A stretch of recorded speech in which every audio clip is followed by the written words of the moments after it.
Good evening, everyone. My name is Thane Rosenbaum. I'm the creative director of the Forum on Life, Culture, and Society. We call ourselves FOLCS. We're at Touro College, and welcome to the FOLCS film series, where we screen new and old films, and we have interesting conversations with special post-screening guests. Tonight's film, a brand new film.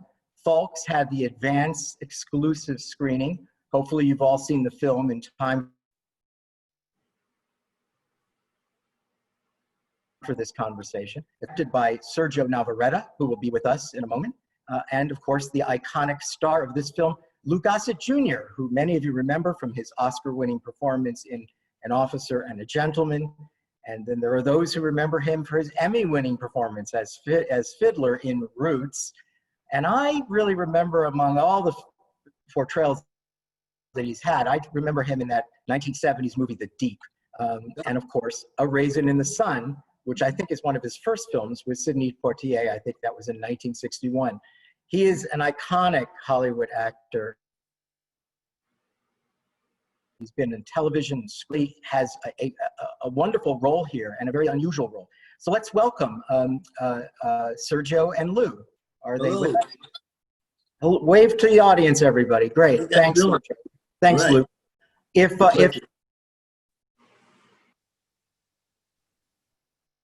If the audience function of Zoom, if you want to ask questions of Sergio and Lou, you can use the Q&A button and we'll hopefully get to some of those questions. So let's start. Let's start with an unconventional question. The process of getting a film like this made.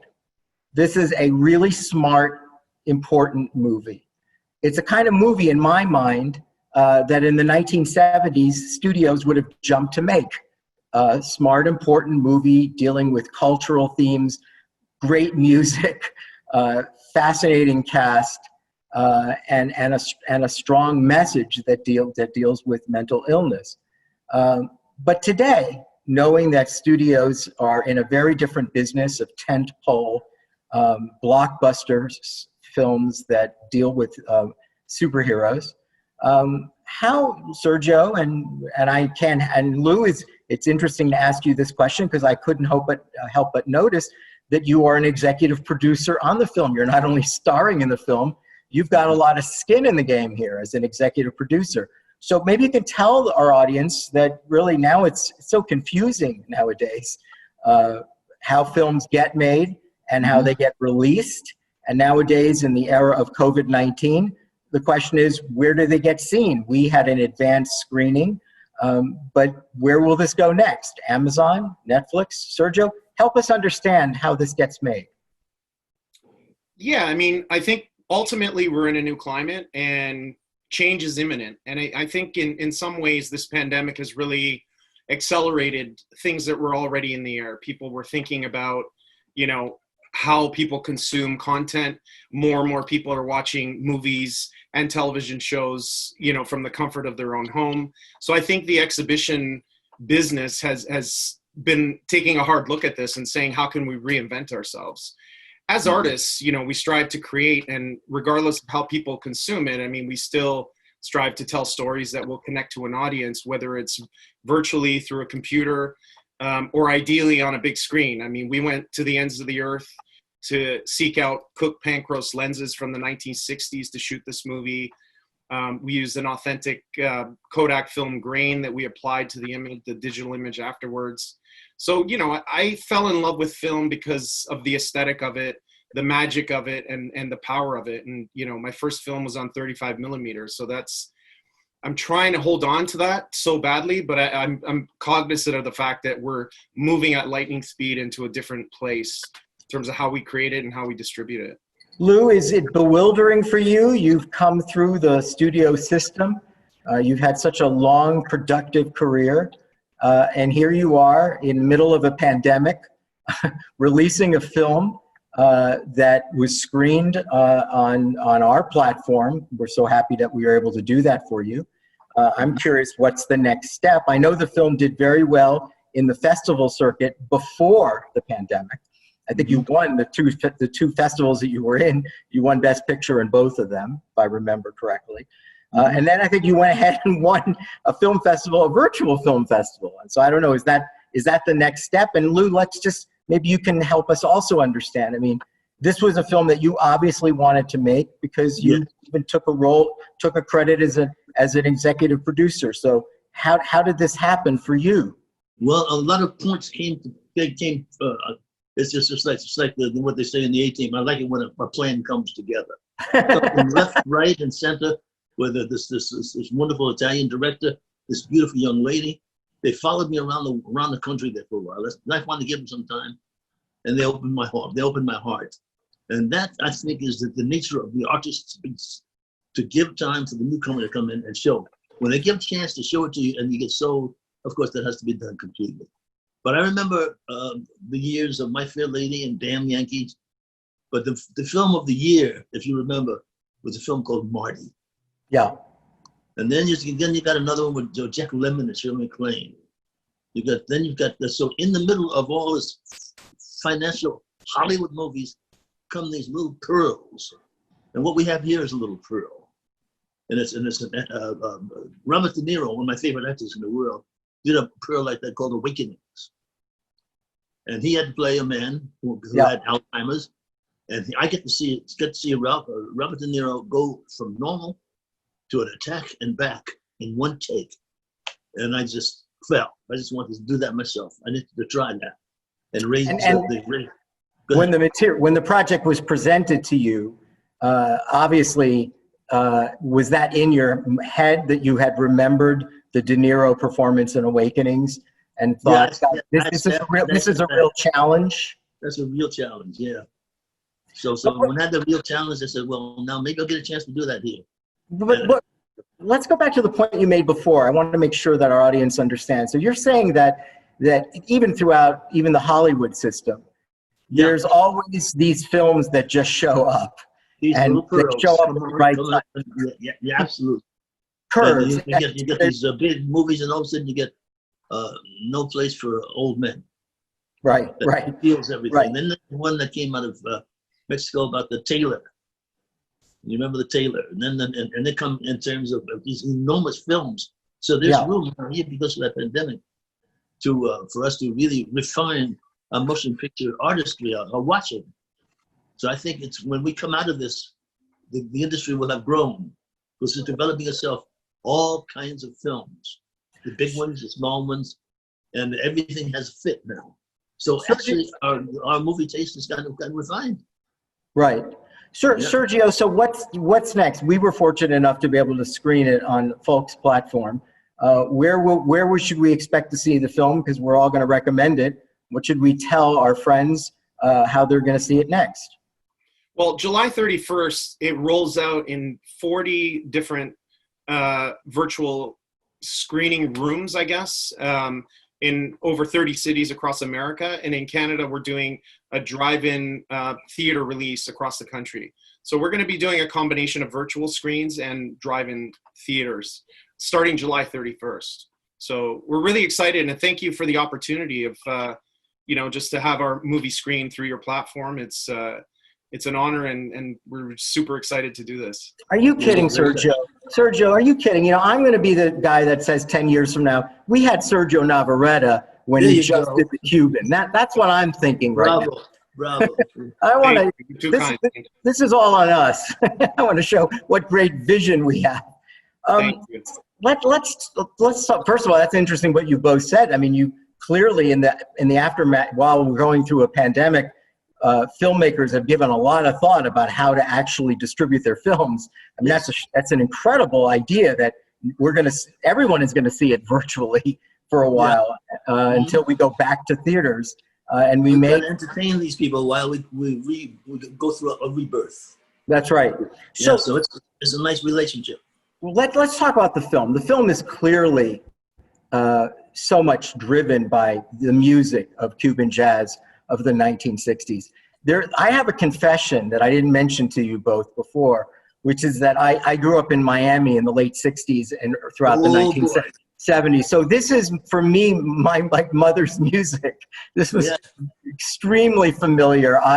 My childhood was, surrounded by the recent Cuban emigres who just came in the aftermath of Castro coming to power. And so, as so many of my friends, were learning English.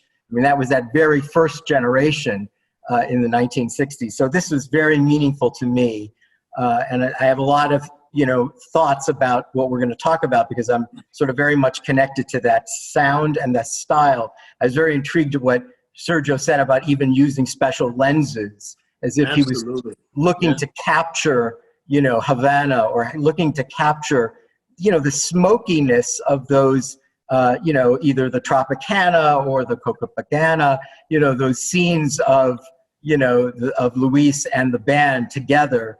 There was a richness to the color, and I suspect that that's what Sergio's talking about. Let's talk about the music here. It seems like there's two pathways for this music. One is that it's an entry point that seals a bond in the relationship between Mina and Luis, right? Mm-hmm. And then the other is that it somehow humanizes Luis, because he's sort of catatonic. He's revived through this music. That's putting a lot of pressure on music. Does it deserve it? Because in the movie, it's very convincing that the music managed to accomplish both of those things. Well, it did that to me in high school. That was our Afro-Cuban was it. There was Joe Cuba, there was Tito Puente, Tito Rodriguez, and Machito. And that's all we had in our dances and our parties. And we carried that music with us. And we had contests. And some of us would win those contests. And the merengue, the cha-cha-cha, we had it. We knew it by heart. Willie Bobo was one of our specialists, and so was Machito. We knew a little bit of the Spanish. And it was a love affair. We rubbed elbows with the music and the culture. It was fantastic. So, Sergio, what's your thought when you were filming and thinking about the film, that somehow what needed to be conveyed was that that there was a connection going to be built between these two characters, and it was going to come out of this mutual love of Cuban jazz, which is interesting on so many levels, because the film takes place in Canada, mm-hmm. and it takes place with two emigres, mm-hmm. right? I mean, two emigres, one a Cuban from Cuba who apparently lived for many years in New York but now lives in Canada, and a woman who was born in Afghanistan. It seems like an improbable connection, and yet the music does create that connection for them. Mm-hmm. Quite universal. Well, I think, ultimately, music has the power to transcend age, race, cultural, and religious differences. One thing that they have in common is that immigrant background. And I think being Canadian, it very much stems from an authentic place. I mean, when you grow up in Toronto and, your best friend's Jamaican, your other friend's Indian, it's just really a product of how we grew up here in a very multicultural city.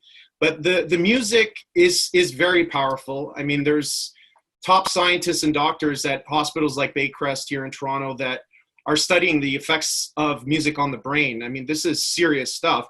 And, just in our own lives, we can see during this pandemic how much music has played such a role in lifting our spirits. And we all have, that handful of songs that when we hear it, it brings us back there immediately to a time and place where we fell in love for the first time, or had our heart broken, or whatever it is. I mean, powerful stuff. So are you saying that, as you raised something I hadn't thought of, that there's two ways of thinking of the power of music? One is that it's essentially transporting, because it reminds us where we were when we first heard it. Mm-hmm. But it also touches us in a particular way. Clearly, what it does for Luis, which goes to the point you just made before, that, what has science taught us about the relationship between music and mental illness? Mm-hmm. This is a man who has been given a bad rap in the beginning of the movie as unmanageable. Right. Unmanageable. And then somehow this Afghan, pre-med student, sees a poster on his wall and decides, I have another way of approaching him. That is a, audacious idea that absolutely works. Absolutely. And I guess that was for you, Lou, a challenge in acting, right? To turn. Well, I heard my first song from my great grandmama, Uh-huh. My great-grandmother lived, and she took care of me and my cousins until the age of approximately 117. Wow. Stories that she was told, the way she rocked us when we were babies, the way she spoke to us, had been going on with my family for generations and generations. So now we're going back to this this love and conducting our story and our roots from one generation to the next, where everybody in the family has something to do with the success of the whole family. The whole, Right. yeah, and it's working, especially in the music. But you know, it's interesting when you're saying that about the connection of the family. I find, you know, the film has a sort of an essential sadness about both Luis and Mina, because they find each other because in many ways they need each other. Yeah. Yes, You know, they did. Yeah, they needed each other. Yeah. they're exiles. They've been abandoned. I was surprised in the film to learn that in fact the band ended up all back in Havana. That's right. Right. I mean, that's something that one would not have thought of, right? I mean, we don't know the story behind that, but the band returned to communist Cuba and looks as if they, you know, I wouldn't say, I don't know if they thrived, but it looks like there was life in communist Cuba for them. And I found it very sad to think that Luis was estranged from his son. You know, from his woman.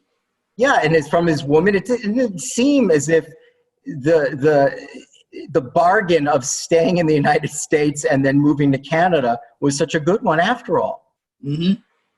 There's so many ways to get back to heaven, you know, but we can't figure out where it is. But it happens to us if we have the right mindset. It's wonderful. It's really wonderful to be working again in Canada. That's a match made in heaven with me and Canadians. Right. So Sergio, this idea of you know, the displacement and the connection between these two characters, was that is all in the script, or did you catch us with camera? Because, you know, the film is very visual, as we know. Yeah. But remember, this is a movie that Lou Gossett Jr., you know, owns, and he doesn't have very much dialogue. You know, for an Academy Award-winning actor, all this work is being done with his face and with a smile and his reaction to what he's hearing. What's that? The eyes are the window to the soul. Yeah. You know, through his eye. Yes, yes. That's what you get. That's what you get when you bring on a living legend and a, you know, Oscar-winning actor like Lou Gossett Jr. Bring that experience, those instincts, and I knew it from the first time I called action. You know, we were sort of joking around, and a lot of the chemistry that you see on camera really developed off camera. You know, we developed that rapport and friendship and got to know each other with the lead actress, Anna Golia.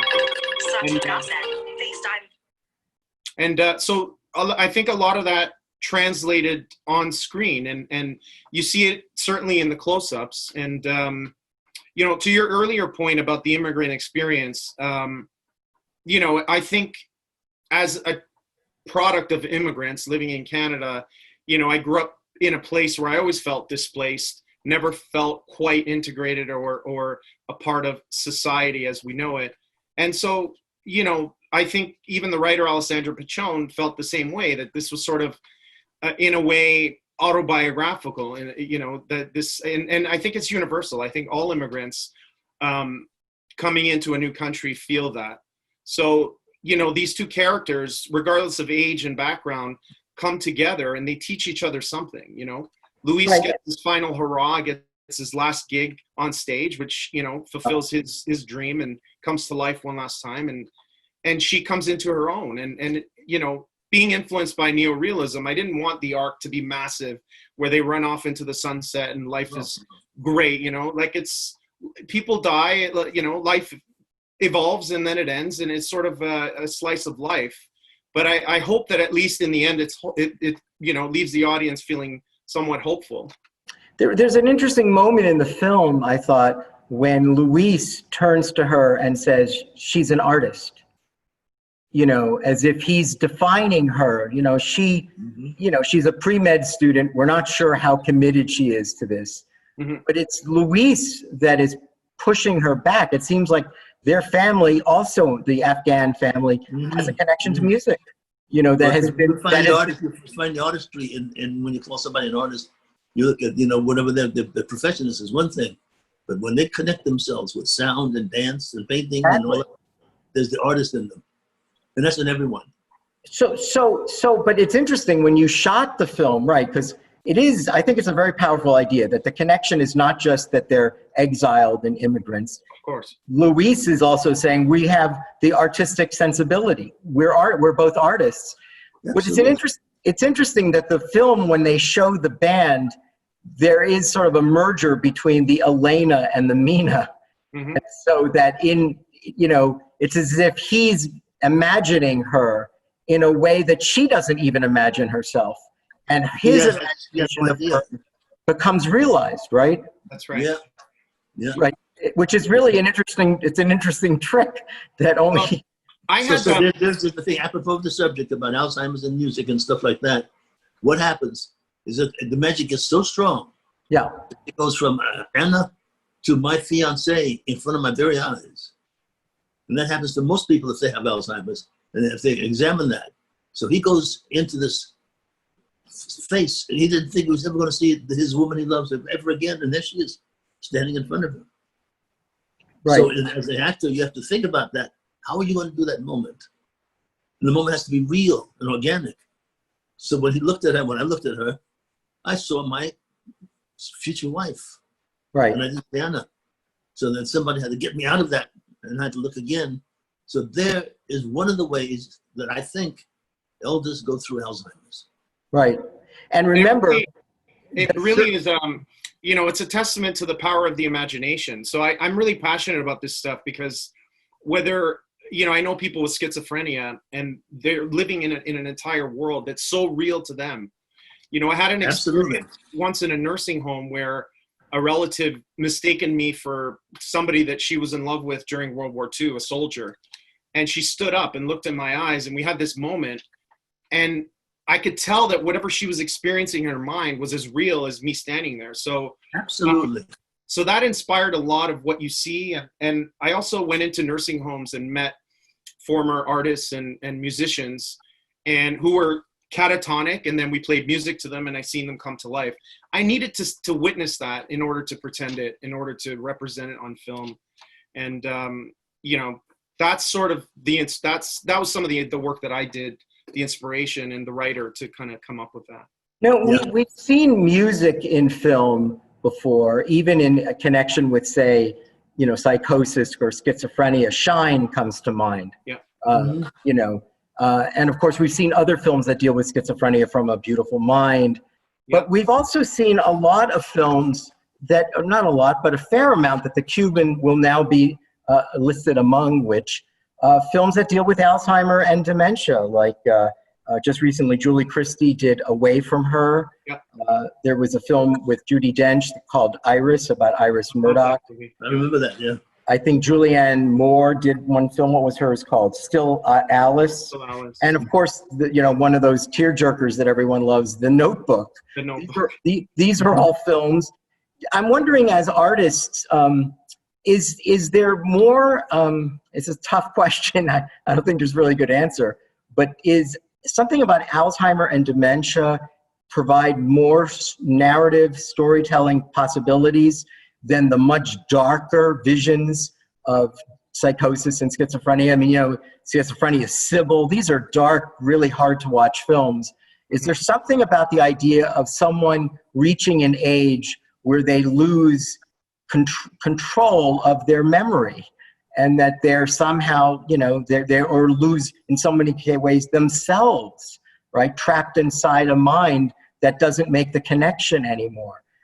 It seems to me really very dramatic as a storytelling possibility. Do you think that's true generally about these kinds of films? I think it's true. I think that some of them leave us feeling helpless. I think what I learned meeting one artist in particular and his wife, she said, he's just fine. He's living in his fantasies and he confuses fantasy with reality. He's doing okay. And sometimes in the nursing home, he would forget about his wife and find a new girlfriend. I mean, he was just, so the more painful part really is the partner, the children. I think that's the tragedy, is how it affects everybody around them. And here we see a man who's completely isolated, and our nursing homes are filled with legends and people that have, you know, incredible stories and histories that now have been forgotten. And we've learned this, you know, through COVID. We've had to take a hard look at the long-term care disaster and our elders and our relationship to them. So there's an actress I work with. I cannot remember her name right now. She was married to John Cassavetes.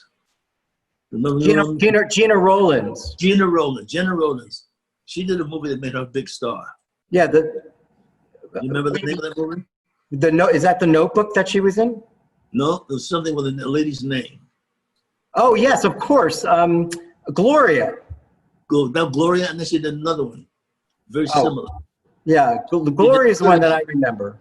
Yeah, but Gloria and the one before that one, it's an incredible moment she had to do. She had to do it violently sometimes and run in the streets. So she's a fantastic actress. Now that's the thing. Of course, Vivian Leigh also. So can we go back to the nursing home idea? It is a sad twist of the COVID-19 that the most vulnerable population early on and still were the elderly in assisted living facilities. Yes. And in many ways, it's a horrible metaphor for what we do with old people. The movie makes, in my mind, a very strong statement about aging. It does. It's critical. It says it's very critical about the levels of discomfort that we all seem to have with aging, and our seeming inability or unwillingness to take care of the elderly. Was that part of what, in your mind, Sergio, was the message of the film? I was dealing with my own guilt around it. You know, my dad passed away suddenly at 71. Was not expecting that. Just generally, I think collectively, it's something we're all uncomfortable with. The idea of aging and facing our own mortality. You know, Hollywood is obsessed with youth and, you know, fabricated beauty. And, you know, I'm interested in stories that focus on, you know, we'll call them mature audiences and, you know, maybe using mature actors. And every time I've ever pitched a project like that with more mature actors, you know, I always get this, well, you know, that kind of eye roll, you know, with that distributors have in Hollywood, that they're just not interested in seeing that.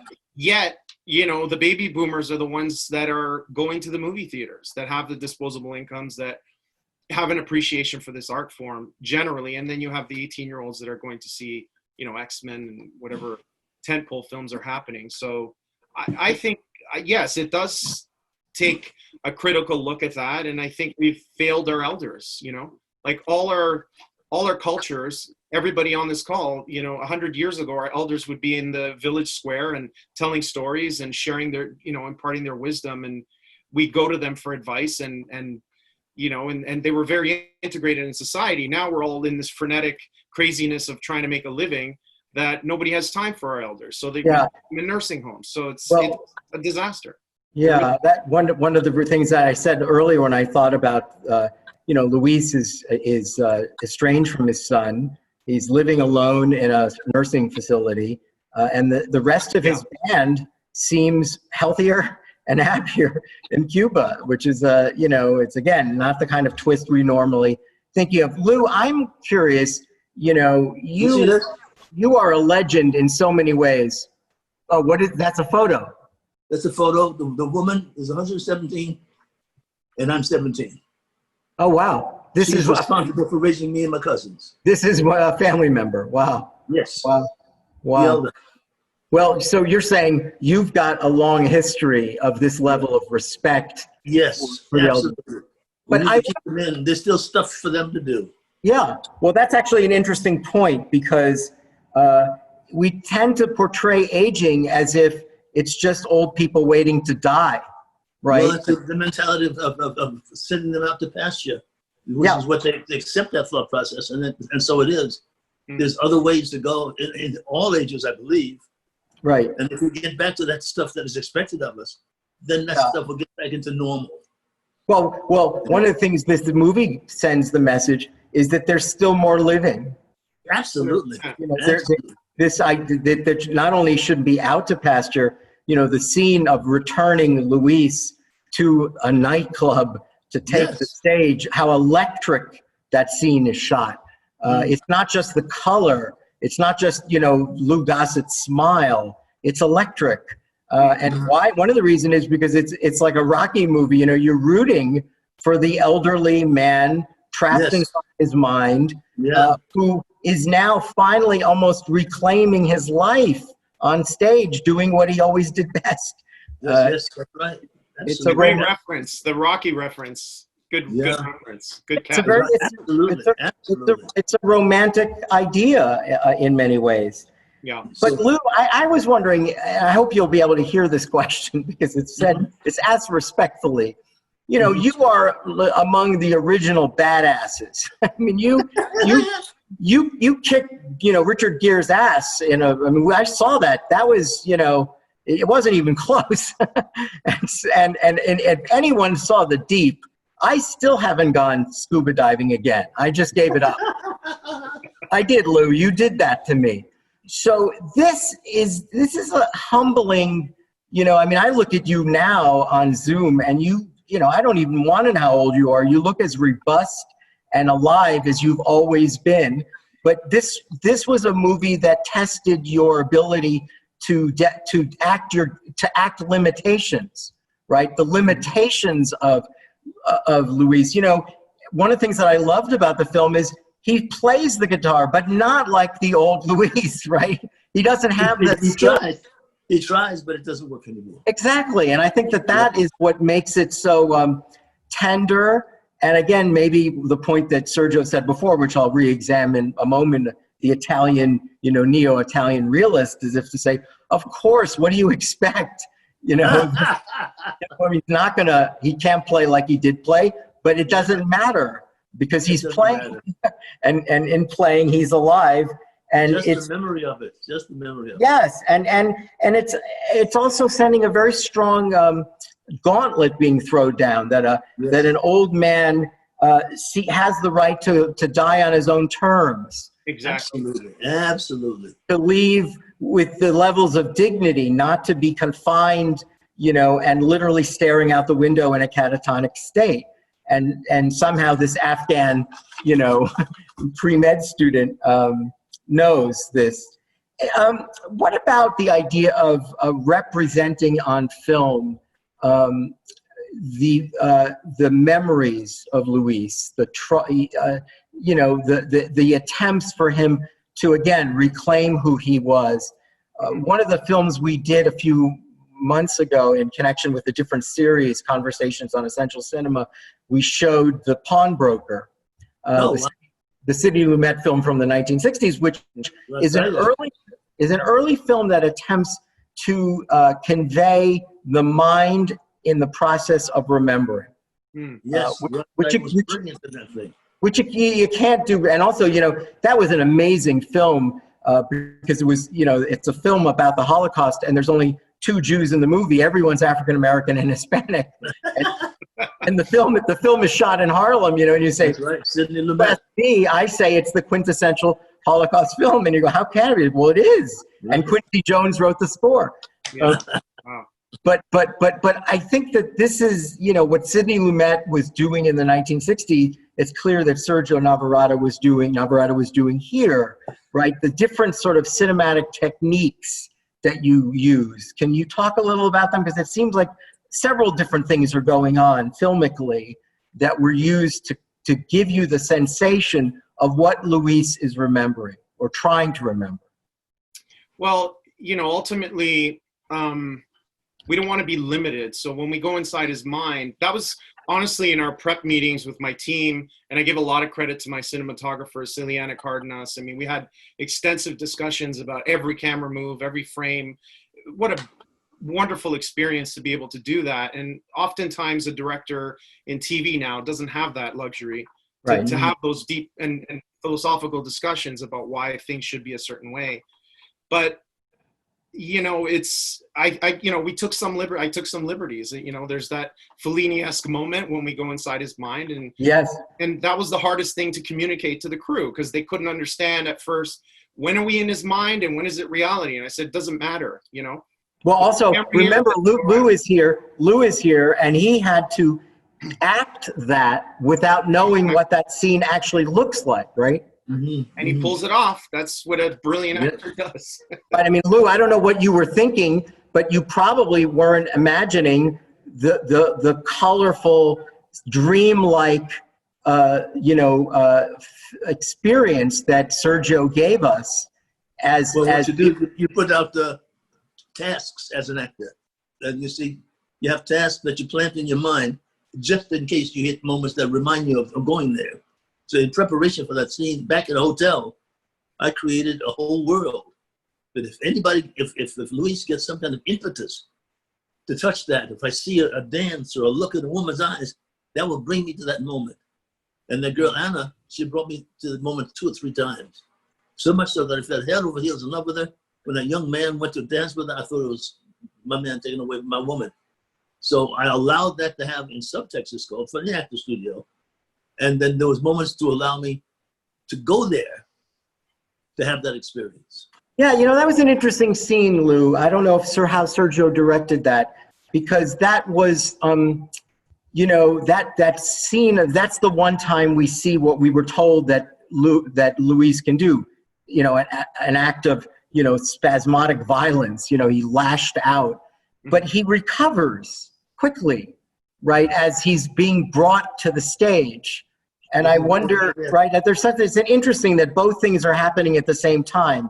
Had the boyfriend not asked the cut in, that scene might not have happened, right? It only happened because he cut in. Brought him back to his senses. But he then seems lost, and then he seems found again, right? As if being called to the stage does that. Well, it's there's a band called Spirit of the West. The lead singer was in his 50s and had Alzheimer's. So I was called one day to go to a charity concert, and I sat up in the balcony and I was just watching. And he was brought on stage completely catatonic. And as soon as he started hearing the cheers of the audience and he seen his band members and heard the tunes, boom, he just snapped right back into, his old self. So it's amazing how the mind works and how those triggers can really bring, people with Alzheimer's to those places fairly quickly. So I'd seen it several times. I was having a hard time trying to figure out how to make those transitions work. But when I seen it in real life, it just gave me a lot of comfort. Meaning that you knew that it was that there was science behind it, that it happens to people, that music has that power. I also think that there's something about the what we said before about, Lou said, being brought out to pasture. There's something very exalting, ennobling about being called upon for something, right? When you've been essentially, set aside, forgotten, abandoned, and all of a sudden you are called upon, it must generate all kinds of inner resources, right? Mental and physical, that get people to move in the direction and to perform, is literally what Luis does. It's simply being called upon for a person that otherwise is forgotten. I agree. It's things in Luis's way. It was special in the film, but when my great grandmother is called upon to heal me, she healed me one day. She had the stuff growing in the backyard, and something from a memory made her get the stuff in the backyard, boil it. It was kind of plantain, and there was something else, yam, and my temperature was over 103, but she was needed. She was over 110 at the time, so something kicks in. Wow, that's a great. I love that. And she put the yam on my foot, and my temperature went down in 6 hours. That is a great anecdote, Lou. Speaking of, it's a true story. I bet. Well, and not to get too personal, but you can ask Lou this question. I mean, when he showed up on set, it's. I told that story on set. Yeah. Dealing with his own personal issues, and but as soon as you call action, boom, the beauty, the brilliance, all that stuff comes out. So yes, I think when you get called on, and we never had a bad day, regardless of what was happening in Lou's life, or he just brought the spirit of the entire set up. And and that's that's what you want in an actor and in an artist, because it's so collaborative, right? It's so when an actor can bring everybody's game up to 100% every single day, regardless of age. I mean, it's a universal gift that Lou has and shares. Well, what Lou's anecdote about healing is interesting, because in the movie, I mean, it's a very powerful statement. The assisted living facilities don't get depicted right, and neither do doctors in white coats. Because, there's an interesting moment where this is a woman, Mina is a pre-med student who's ambivalent about that. She too only seems alive when she's singing Cuban jazz. Luis, what's interesting is that it's her returning music to him, and the duet that they become is the part that heals him, not people in white coats, not medicine. Absolutely. Right? Absolutely. It's not the medicine. It really isn't the pre-med student. It's Absolutely. really the girl that's trying to connect with her father, trying to connect with the music of her childhood. This is what's healing. I think it's an incredibly powerful message about aging and healing that is spiritual in nature, right? I mean, and I suspect, Sergio, that was the end game for you, right? I mean, that these two people are finding each other and finding, a connection to each other through art. There was, we showed it to the head of the foundation at a hospital, Baycrest Hospital. And, he came in, sat down. He's like, okay, we're going to watch a movie, grab the bottle of water and popcorn. And afterwards, there was just silence. And I said, oh boy, did he hate the movie? Was there something that was misportrayed? And he said, I'll never look at a patient walking down the halls of this hospital the same way again. Every person has a story. And so there's a lot of compassion and dignity that we need to return to in the way that the way we treat our elders in these facilities.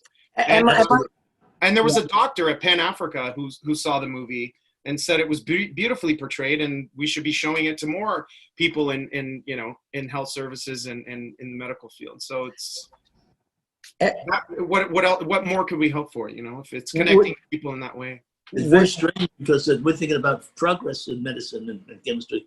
This is not progress. This is going back to pick up where we left off. I love that. You're saying this isn't about psychotropic drugs. This is about this is going back to this is about a guitar, right? The guitar has far more effect than any psychotropic drug. And no side effects. It's forgotten. It might be the way to heal some people. Am I being trivializing Alzheimer when I ask that, the COVID-19 pandemic has placed all of us in feelings of our own isolation in ways that we really haven't experienced for many people in their entire lifetime? And so that there's more empathy for Luis. There's a sadness when Emina gets fired because he's really alone. And there's a really great scene, Sergio. I thought it was one of the niftiest scenes, where you're contrasting the Cuban concert that they had in the assisted living facility against this very lifeless, soulless singing of happy birthday to Luis. And in that case, Luis isn't even aware of it. No. Right? Yeah. And there's two sources of music in the nursing home. One is magical, and the other doesn't mean anything. But it does give us a sense of our own vulnerability in feeling isolated, and how horrible that is. And that is the consequence of sending people, removing them from their homes and your home and sending them elsewhere. Yeah. I think intention is, the most important thing in anything, really.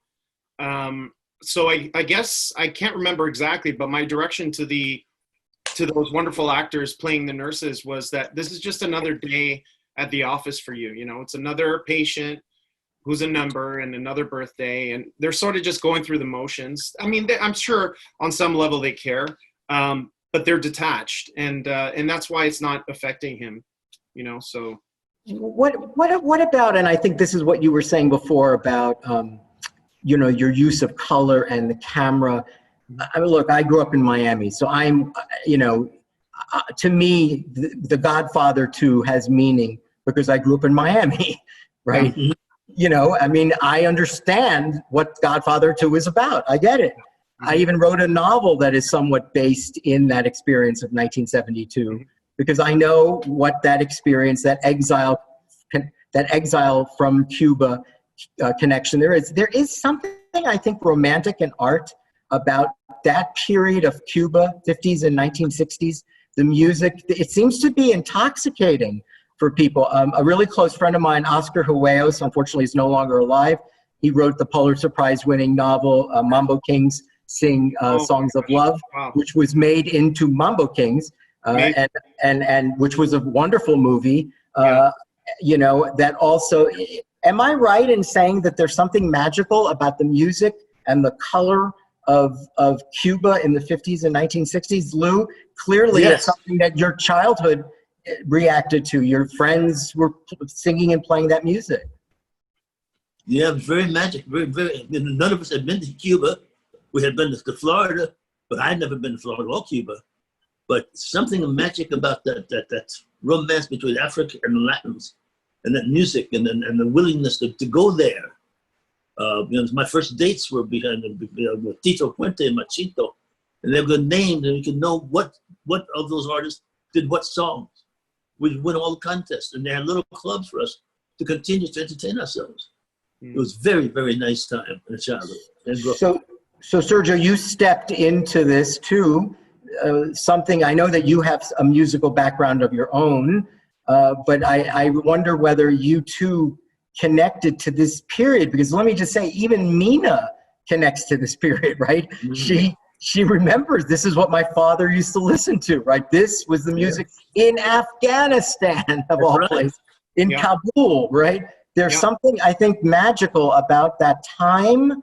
And I think you did a very good job with, you know, not a lot of time to do it in the film, to give us the feeling, the essence of it. Did it have meaning for you too, Cuba of that era? 100%. So I was a huge fan of Afro-Cuban jazz. It's a wonderful thing to examine because when you go to Cuba, you don't feel the racial tensions that you feel in other countries like the United States. Through music, they were able to transcend those barriers, and you have this fusion of African rhythms, you know, that kind of spiritual bass and kind of, you know, and then the flamenco, Spanish flamenco guitar. When you fuse that together, you have this beautiful, infectious music that you hear throughout the streets. Very romantic. Very romantic. So romantic. And every corner in Havana, you have some street musician playing, or, you know, and I was just reminded recently that when I hear Quizás, it brings me back to a memory of my parents when they were together dancing at I was 12 years old or something, at a local banquet hall. They used to have dances every Friday night, and the band was there playing, and my parents were dancing to Quizás. So the other thing, you referenced Mambo Kings. I mean, it's kind of an embarrassing moment, but I was in Cannes and I met Antonio Banderas and I yelled out, "Mambo King," and he just looked back and he just laughed because I think he enjoyed the experience of it, and it shows on screen. And I don't know why I don't know why that movie resonated so much. I watched the movie and I ran out to buy the soundtrack, which in those days was on a cassette. So I shoved it in my car and I would just listen to it over and over and over again. Yeah, well, my friend Oscar, who's no longer alive, would have loved this anecdote from you, Sergio. I wish I could call him up now. I wish I could call him up now and tell him about it, because he would have loved it. Let's talk a little about some of your earlier films, because you said a moment ago that you were influenced by the Italian neo-realist era. And there's a lot of social activism to the films. Also, realistic social and moral quandaries are being represented. You have one earlier film, Looking for Angelina, that dealt with domestic violence. In your mind, does The Cuban fit into a kind of Italian neo-realist portrait of a film that deals with very strong social messages?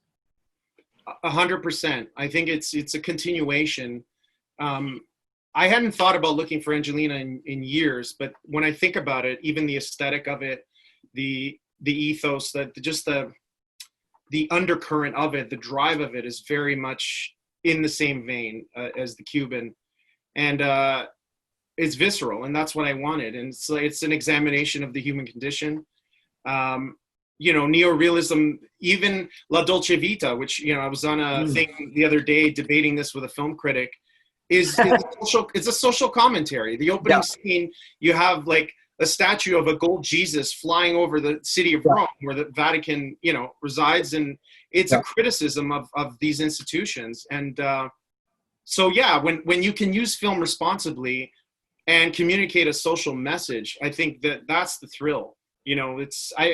Personally, I have no interest in making a horror movie that has gratuitous violence for the sake of making a movie.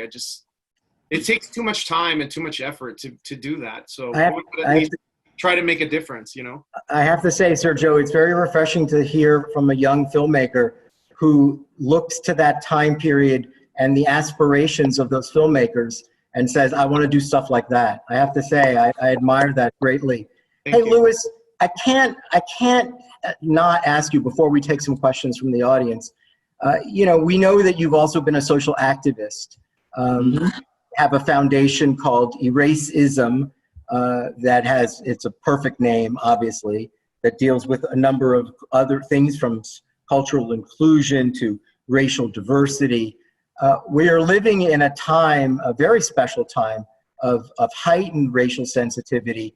You've been working on these social action programs for years. Is this a complementary time for the work that you've done?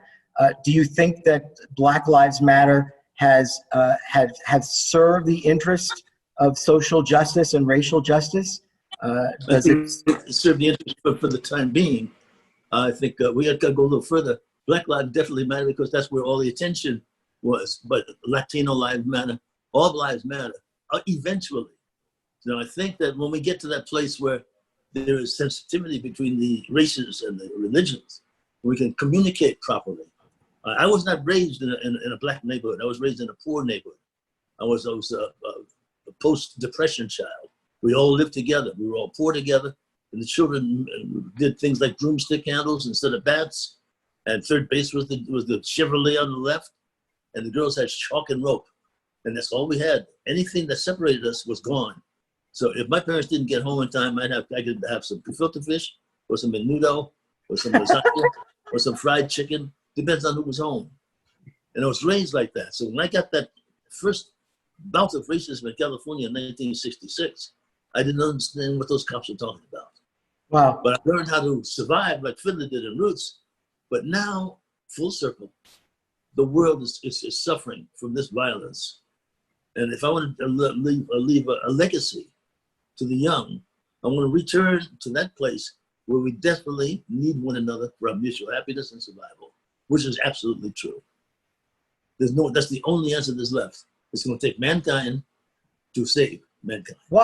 Why is that such a hard message to sell? And I hear it from the mouth of Lou Gossett Jr. It sounds obvious. Why is it that here we are decades after the civil rights legislation and we still have racial divisions and troubles in the United States? Old habits die hard.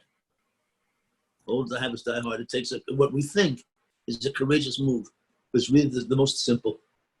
The most simple. Let go, let God. Find out what you can do. And this is the key to the First Nations in Canada, to all of us. The key is when we wake up in the morning, we do something for the benefit of the whole tribe. That's automatic at every age, all the way to the ancients. So that everybody's taken care of before we think for ourselves. And that's what we have to do. Mankind has to think about what to do to save mankind before you think about yourself.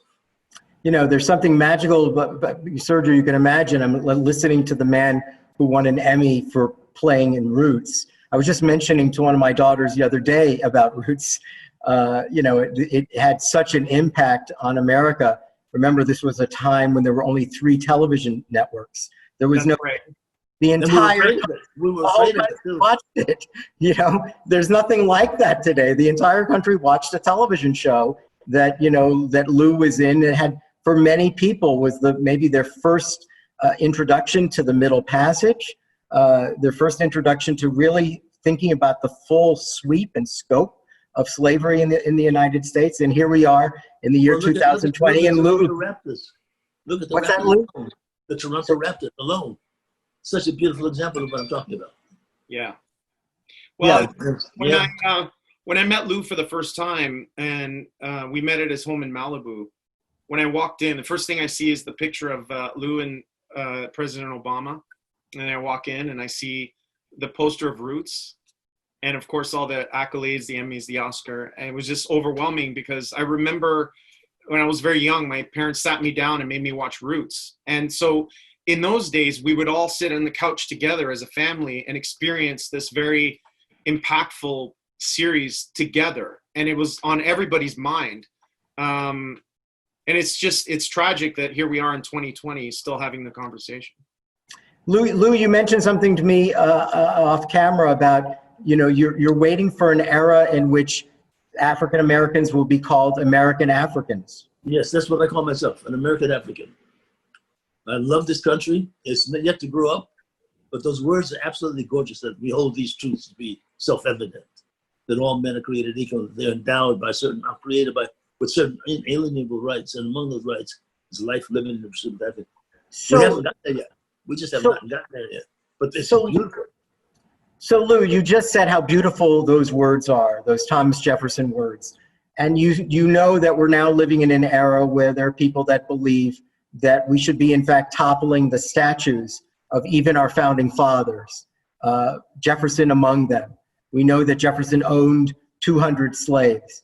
In your mind, what's interesting to hear from a man who was in the show Roots and won an Emmy for it, that you don't really think of America as that is so chronically, irredeemably racist that you have to rip out the roots from the core.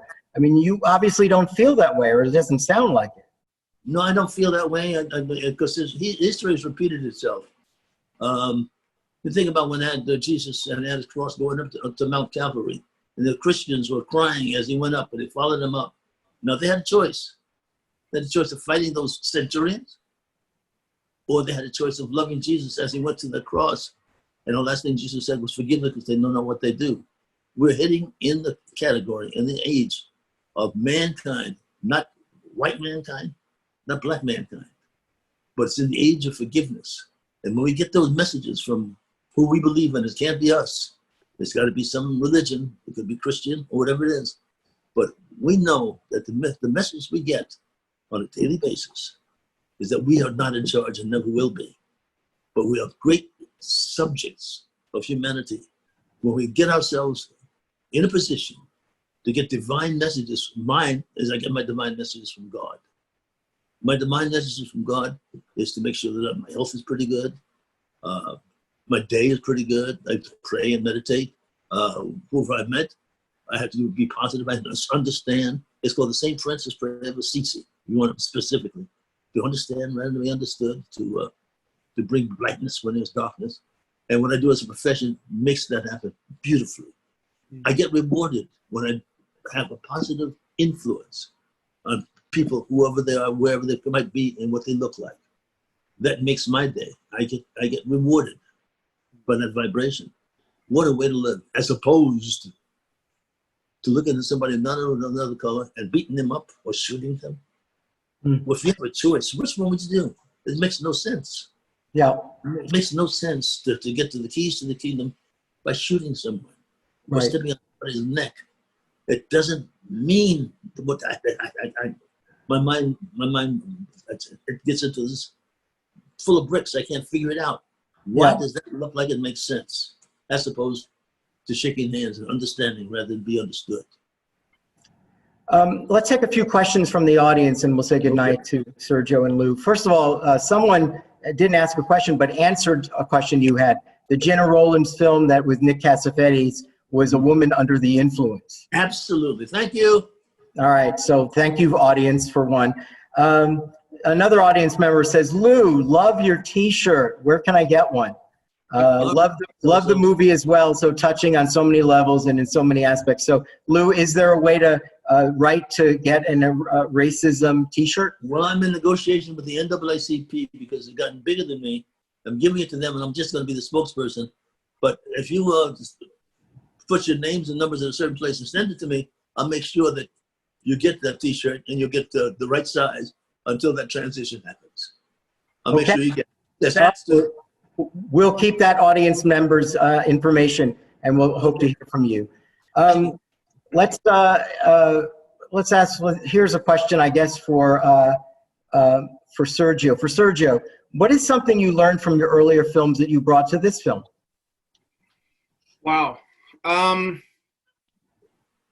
To never compromise, to be flexible when needed. For example, shooting in Cuba, I went there with very stern and clear ideas about what I wanted. And Cuba, we talk about living in the present moment. Well, they actually do, just by necessity and circumstance. So when, shooting in Cuba, when I couldn't get what I wanted, I was forced to think about something else. And oftentimes I would dream up something better, whether it was at night through my dreams or, through in conversations with my crew. So being clear about what you want, but also leaving a little bit of flexibility for, as Quincy Jones says, leave the door open for God to come in when and what he means by that is just that creative genius out there that we're all trying to connect to. And then the most important thing is just to hire the best people. I've heard it over and over and over again through, Stanley Kubrick, through, I had a conversation with Alexander Payne before making this movie, and that message was loud and clear, hire the best artists, collaborators that you can. At the end of the day, we're all practitioners and we're all learning, and, hopefully I'll continue to learn, until, as long as I'm on the earth. But, working with Hilario Duran, who's a Grammy nominated pianist. Yeah. Brilliant. Yes, absolutely. He did the soundtrack. Or Lou Gossett Jr. or Sharayah Dashlu, who's Oscar-nominated, wonderful actress, Lauren Holly. And then the young Anna Golia, just learning from her instincts and her just sheer dedication and commitment to it. So those are some of the takeaways for me. And to really make projects that I believe in, because it's the only way that this is going to get me out of bed in the morning.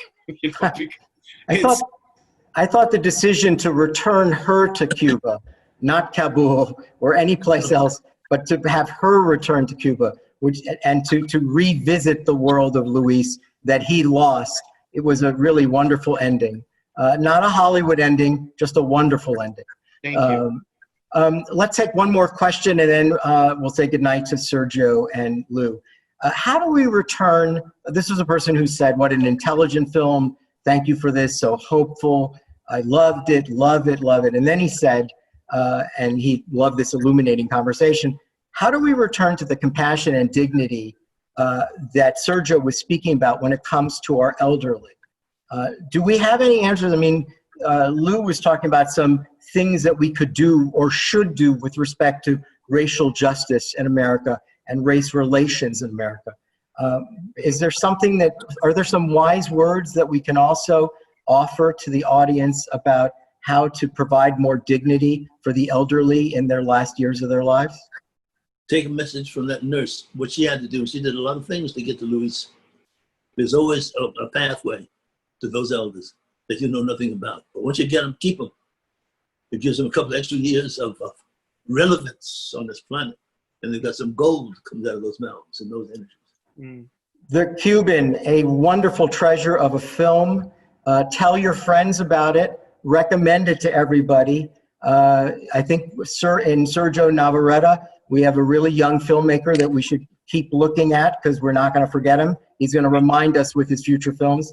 And Lou, what an honor, really, to have you with us here at FOLCS on so many levels. Your career is just, astounding on so many levels. Your capacity to move people over a lifetime of work in film and television is first among equals. So thank you, sir. Thank you, Sergio. Before we say goodnight, let's just introduce a few programs that are coming up. That's the one we just had. Yes, on Wednesday of this week, we have a FOLCS Conversation series. It's based on the Jeffrey Epstein affair. There are 2 lawyers in that photo who represented Jeffrey Epstein's victims. A Washington Post reporter is in there, and the director of a documentary, Filthy Rich, on Netflix about Jeffrey Epstein. That's on Wednesday night, July 29th. And our FOLCS Conversations on Essential Cinema has been so incredibly popular. We have 2 more coming up. On August 2nd, Dr. Zhivago with the young actress who was born in the Soviet Union, Margarita Lviva. She was most recently in HBO's The Deuce. She's got a series coming out on Netflix. She was a young girl who left the Soviet Union, and it will be really interesting to hear what she has to say about Dr. Zhivago on August 2nd. And then one more. Yes, that's Sharon Stone, August 26th. Sharon Stone will be with us for Casablanca, a film that she chose. And yes, it's going to be a nice night. I hope you and Lou should tune in. It will be interesting to hear what Sharon has to say about Casablanca.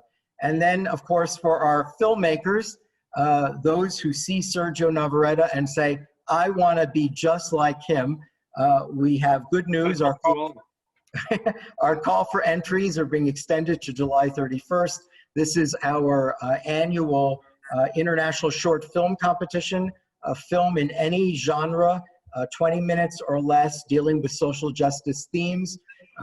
We have a red carpet, and we give out the FOLCS Award. It's really been one of the most rewarding programs that we've had. We have films from Iran, South Korea, all throughout Western Europe, Latin America, Canada, and we can't wait to see these films. And we showcase the 8 finalists, and then we give out awards. So if you have any filmmakers in your life, go to folks.org and make sure that they submit for the International Short Film Competition. If you're not already on our website and our email list, this is the way to do it, folks.org, and you'll get notice of all of our future programs. You know that we haven't shut down during the pandemic, and we haven't charged for tickets either. If you're able to contribute to a worthy nonprofit, we'd be happy to hear from you. Thank you. Sergio, Lou, thank you both so much. This was wonderful. I hope you both come back, and it really, congratulations on such a wonderful achievement with the Cuban. Good night, everyone. See you Wednesday. Thanks, Bye-bye. Dane. Thank you, everybody. Thank you. Thank you so much. Bye-bye. Thanks, Lou. Thanks, Sergio.